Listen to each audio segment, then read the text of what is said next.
आज की इस क्लास में मैं बीएल आप सभी विद्यार्थियों का हार्दिक स्वागत करता हूं।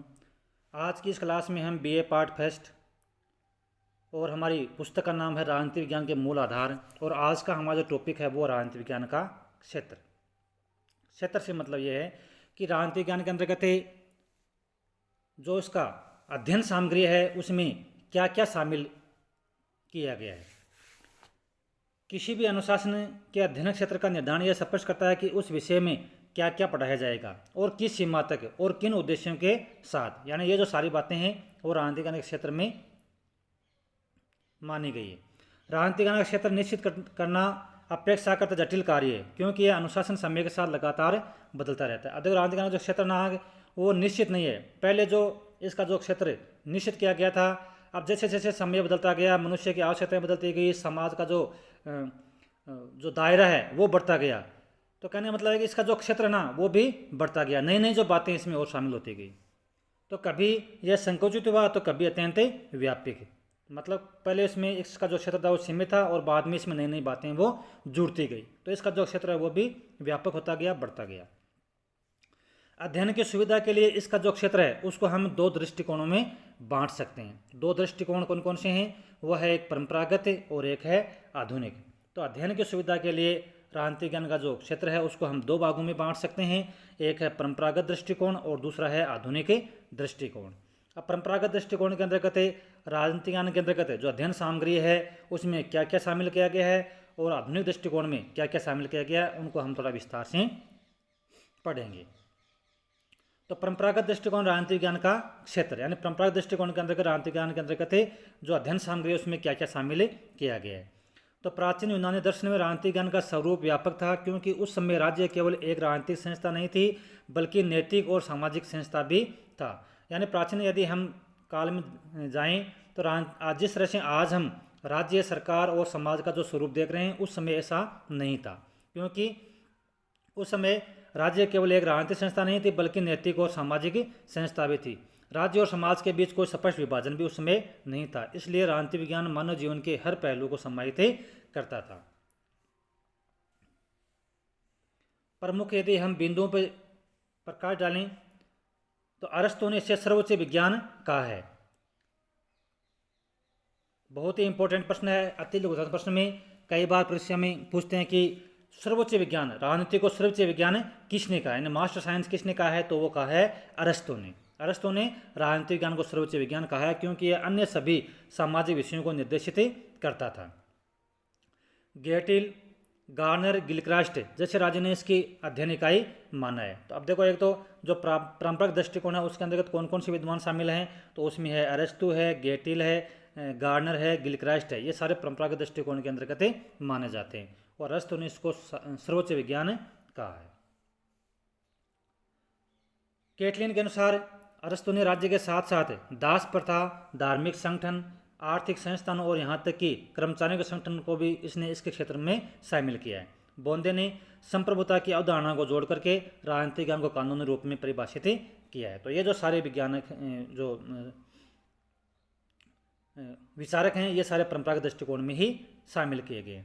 फ्रेडरिक पोलक ने परंपरागत राजनीति विज्ञान को दो भागों में बांटा है। फ्रेडरिक पोलक हैं, ये भी परंपरागत दृष्टिकोण के अंतर्गत ही माने गए हैं। परीक्षा में कई बार पूछे जाते हैं कि परंपरागत दृष्टिकोण के अंतर्गत किन्हीं चार विचारकों के नाम लिखिए। तो ये जो सारे विचारक हैं ये भी हमें ध्यान रखना चाहिए कि परंपरागत दृष्टिकोण के अंतर्गत कौन कौन से विचारक आते हैं। तो फ्रेडरिक पोलक ने परंपरागत राजनीति विज्ञान को दो भागों में बांटा है। एक है सैद्धांतिक राजनीति और दूसरी है व्यवहारिक राजनीति।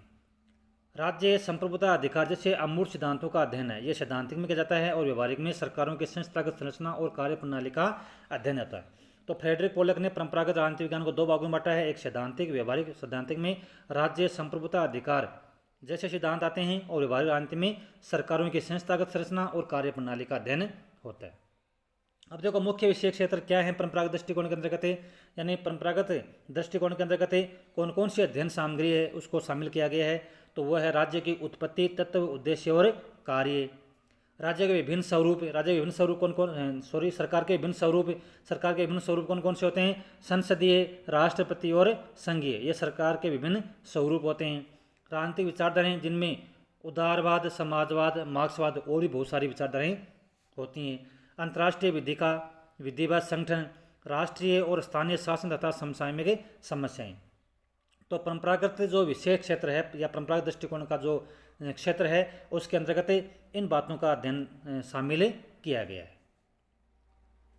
परंपरागत दृष्टिकोण में राजनीतिक ज्ञान का जो क्षेत्र है वो अपेक्षाकृत नियत, संस्था केंद्रित और मूल्य प्रधान था।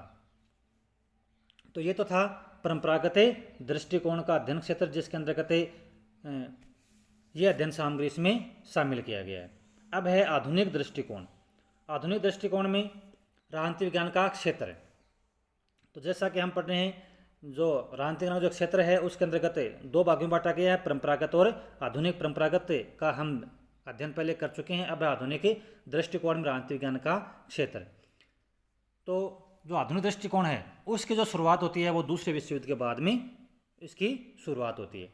द्वितीय विश्व युद्ध के बाद राजनीति विज्ञान की प्रकृति और क्षेत्र दोनों में उल्लेखनीय परिवर्तन आया। इसका मुख्य कारण था व्यवहारवादी क्रांति, जिसने राजनीति को केवल राज्य और सरकार तक सीमित न रखकर मनुष्य के राजनीतिक व्यवहार और निर्णय प्रक्रियाओं तक विस्तारित कर दिया। तो राजनीति विज्ञान जो क्षेत्र है उसमें थोड़ी व्यापकता आई आधुनिक दृष्टिकोण के अंतर्गत, और इसकी जो शुरुआत हुई वो थी दूसरे विश्व युद्ध के बाद में। राजनीति विज्ञान के मूल सिद्धांत के अंतर्गत जो हम क्षेत्र पढ़ रहे हैं, डेविड ईस्ट ने राजनीति विज्ञान को एक राजनीतिक व्यवस्था के रूप में देखा है। अब देखो, राजनीति विज्ञान को राजनीतिक व्यवस्था के रूप में किसने परिभाषित किया है, तो वह है डेविड ईस्टन। तो डेविड ईस्टन है, रॉबर्ट डोहल है, ग्राम वालास है, हर्बर्ट साइमन है, ये जैसे विचारक हैं, ये सारे आधुनिक दृष्टिकोण के विचारक माने गए हैं।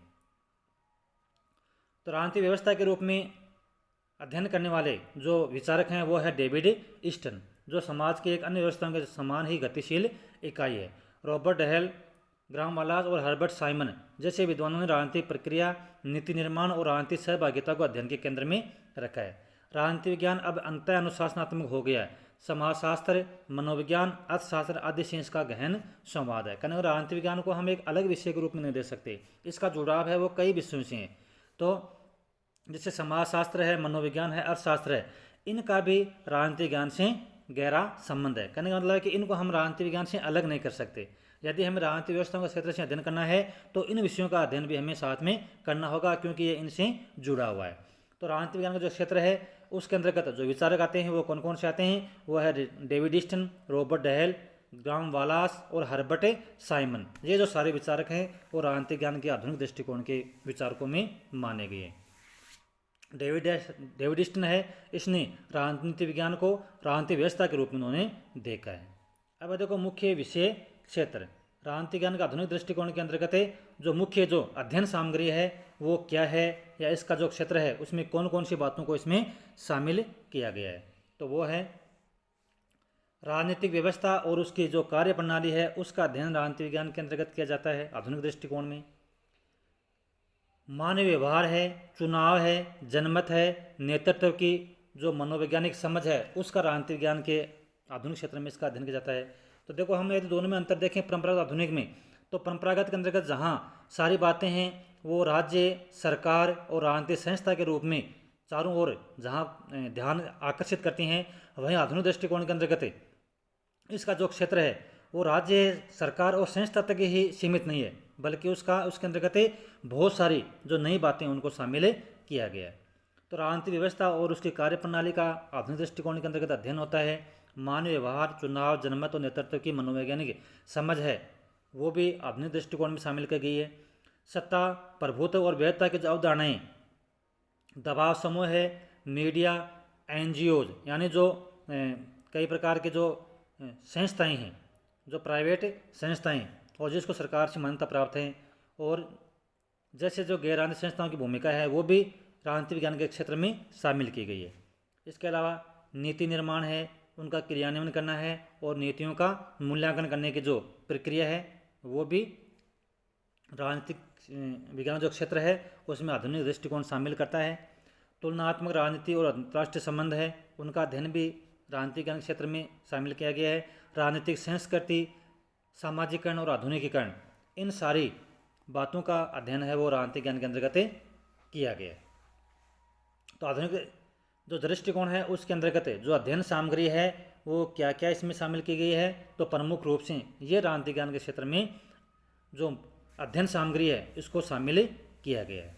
तो इससे हम समझ रहे हैं कि राजनीति ज्ञान का जो परंपरागत दृष्टिकोण है उसका जो संबंध है वो केवल राज्य सरकार और राजनीतिक संस्था तक सीमित है, जबकि आधुनिक दृष्टिकोण के अंदर जैसे जैसे समय बीतता गया जो नई नई बातें हैं वो इसके अंतर्गत अध्ययन क्षेत्र में और जुड़ती गई।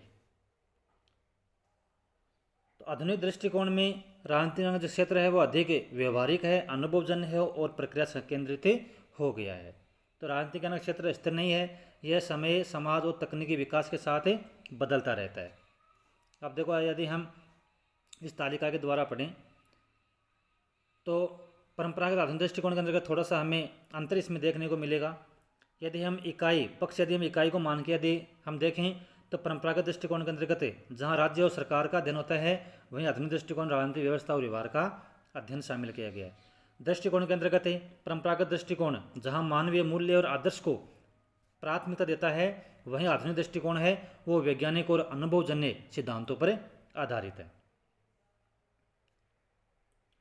यदि हम विधियों के आधार पर तुलना करें तो परंपरागत दृष्टिकोण के अंतर्गत जहां वर्णनात्मक और ऐतिहासिक दृष्टिकोण को अपनाया जाता है वही आधुनिक दृष्टिकोण में तुलनात्मक और सांख्यिकीय पद्धति को अपनाया गया है।